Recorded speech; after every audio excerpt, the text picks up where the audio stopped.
నేను నోటీస్ చేసిన common discussion ఏంటంటే ఇది గుండె ప్రాబ్లం కాదు కదా, బ్రెయిన్ ప్రాబ్లం కాదు కదా, క్యాన్సర్ కాదు కదా, కొన్నాళ్ళు చూద్దాం చేద్దామా, అది తప్పండి. ఎప్పుడు మనం అలర్ట్ అవ్వాలి, ముందుగానే అలర్ట్ అవ్వాలి కదా.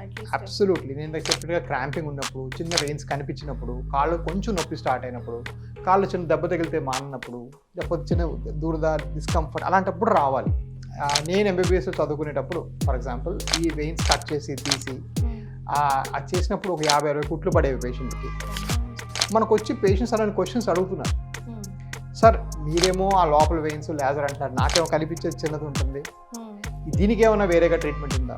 So what you can't makeup with one number, you can make it with number of people. మనం 250కే ఉండొచ్చు, కానీ నేను చేసేది 400. ఈ మంత్ 520 ప్రొసీజర్ ఆపరేషన్ అయినాయి. హాయ్ అండి, నేను మీ కీర్తి. వారికోస్ వెయిన్స్ ప్రతి 10 మందిలో 3 ఎఫెక్ట్ అవుతున్నారు. కానీ ఇంకా కూడా పూర్తిగా దీని మీద అవగాహన చాలా మందికి లేదు. దీనిపై పూర్తి అవగాహన కల్పించడానికి మనతో పాటు ఉన్నారు vascular and interventional radiologist doctor Rajavi Koppala గారు. నమస్తే సార్. సార్, జనరల్గా అలసిపోయినప్పుడు కూడా బాడీ పెయిన్స్ వస్తూ ఉంటాయి, కొంచెం స్ట్రెస్గా అనిపిస్తూ ఉంటుంది.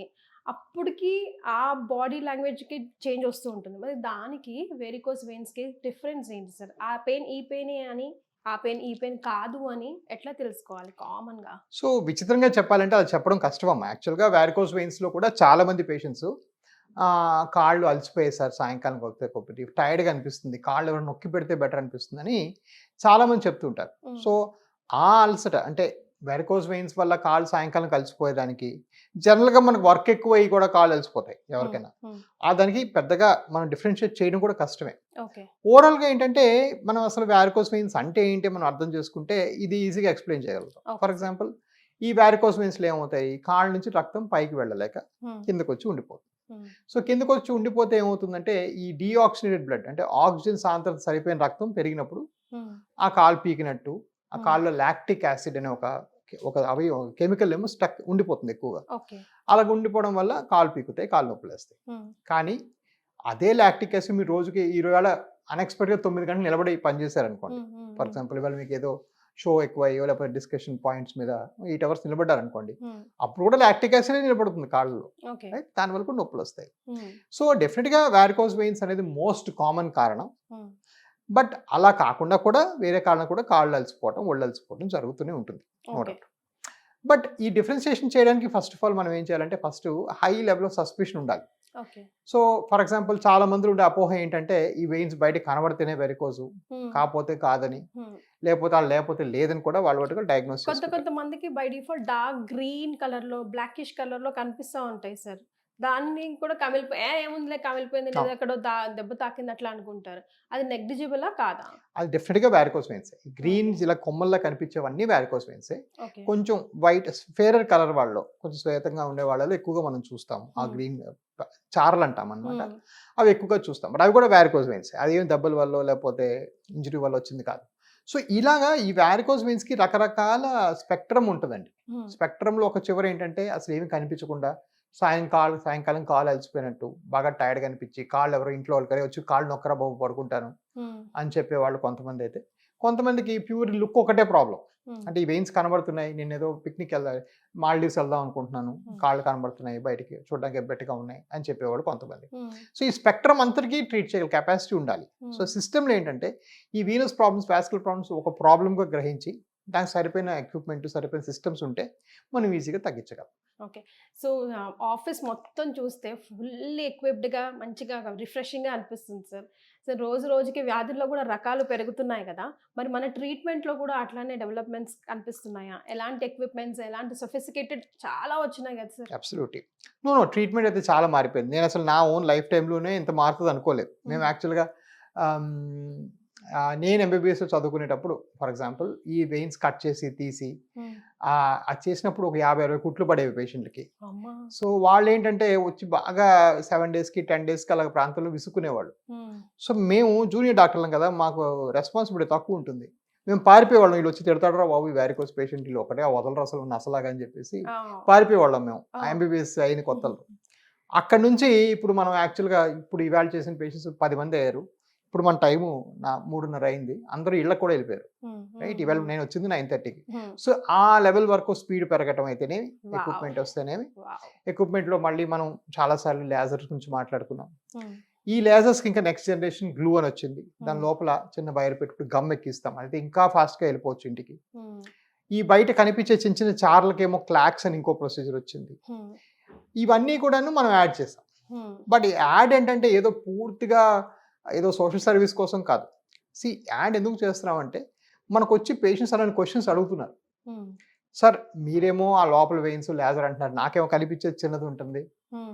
దీనికి ఏమైనా వేరేగా ట్రీట్మెంట్ ఉందా అని కొంతమంది అడిగిన వాళ్ళైతే, మరి కొంతమంది సార్ మీరు ఈ లేజర్ చేశారో ఏం చేశారో నాకు తెలియదు సార్, ఆ పుండుతో వచ్చాను మీ దగ్గరికి, ఆ పుండు మాత్రం తగ్గకుండా అలాగే ఉంది Hmm. అని అన్నవాళ్ళు కొంతమంది, రైట్? Hmm. సో ఆ పుండు తగ్గించడానికి వూండ్ కేర్ విభాగం పెట్టాల్సి వచ్చింది. Hmm. ఫైనల్గా ఒక సక్సెస్ఫుల్ ఆర్గనైజేషన్లో అండి మన కస్టమర్ అడిగే ప్రశ్నలు ఆన్సర్ చేయగలిగితేనే మన క్లయింటో కస్టమరో పేషెంట్ ఎవరైతేనేమి Why? వాళ్ళు అడిగిన ప్రాబ్లమ్ని మనం సాల్వ్ చేయగలిగితేనే వాళ్ళ దగ్గర వాళ్ళ నోట్లో మనం నవ్వుతాం, మనం మెసులుతాం Exactly. కదా. Hmm. సో ఆ అన్వేషణలోనూ కూడా నేను చాలా యాడ్ చేశాను. నేను ఒరిజినల్గా నన్నే అడిగితే 9 ఏళ్ళ క్రితం ఇన్ని ఉంటాయని నాకే తెలియదు. మరి క్లాక్స్ ఉందని అయితేనేమి, గ్లూ ఉందని అయితేనేమి, వూండ్ కేర్ డిపార్ట్మెంట్ ఉందనేమి, ఈ లింఫడియం అంటే బోధకాల విభాగం ఉందని, ఇవేవి నాకే తెలియదు అసలు ఉంటాయని. నేను పెడతానని కూడా నాకు తెలియదు. Okay. ఇది ఎందుకు పెట్టాల్సి వచ్చిందంటే మన అడాప్టేషన్, Yeah. వాళ్ళు వచ్చి అడిగిన ప్రశ్నకి మనం ఇచ్చిన జవాబు Hmm. మనకి కూడా సాటిస్ఫాక్టరీగా ఉండాలి. Hmm. అందువల్ల పెరిగాయి అన్నమాట ఇవన్నీ. So what you can't makeup with one number, you can make it with number of people. Exactly. మనం 250కే ఉండొచ్చు, కానీ నేను చేసేది 400. ఈ మంత్ 520 ప్రొసీజర్లు ఆపరేషన్లు అయినాయి, My gosh. రైట్?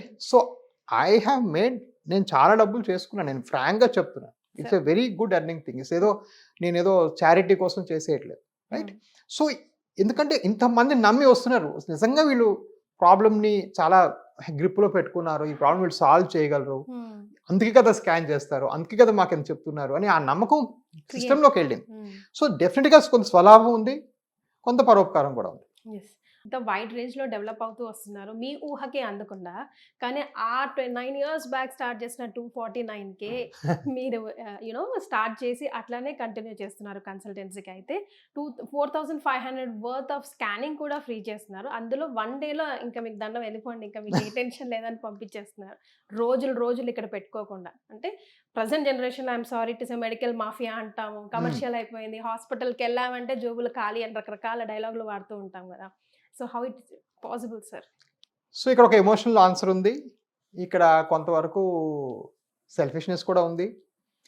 ఆ ఎమోషనల్ ఆన్సర్ ఏంటంటే కొన్ని ఐ థింక్ 4 years ago, అంటే ముందు నుంచి ఉంది 249, బట్ 4 years ago మా అమ్మ మీద పని మీద నాతోనే విజయవాడ వచ్చింది. అంటే నేను విజయవాడ కార్లో వెళ్తున్నాను నా ఓపీ చూసుకోవడానికి, మా అమ్మ మీద పని మీద వచ్చింది. సరే వెళ్ళి ఆ రూమ్కి వెళ్ళి కొంచెం ఫ్రెష్ అయ్యి వెళ్తానని చెప్పేసి నా క్లినిక్లోకి వచ్చింది. వచ్చేప్పటికి బయట నేను ఎంటర్ అవడానికే ప్లేస్ లేదు, అంతమంది ఉన్నారు, 75 మంది 90 మంది ఉన్నారు ఆ రోజు. ఇంకా నేనే జరగండి అమ్మ వస్తుందని చెప్పి లోపలికి వెళ్ళాం. నేను తోసుకొని వెళ్ళిపోతాను, అమ్మ వస్తుంది కదా అని కొంచెం జరిపాను అనమాట. మా అమ్మ వీళ్ళంతా నీ పేషెంట్లు అనింది. నేను ఊరికే మాట వరుస కానీ ఏముందిలేమో మన చీప్ ఓపి 250 చూస్తే ఎందుకు రారు, 100 మంది వస్తారు, 200 మంది వస్తారు, అందరిలోకి తక్కువ రేట్ కదా మంది అని ఊరికే నేను నన్ను తగ్గించుకుంటూ మాట్లాడా, నన్నే తగ్గించుకుంటా, వేరే వాళ్ళని కాదు.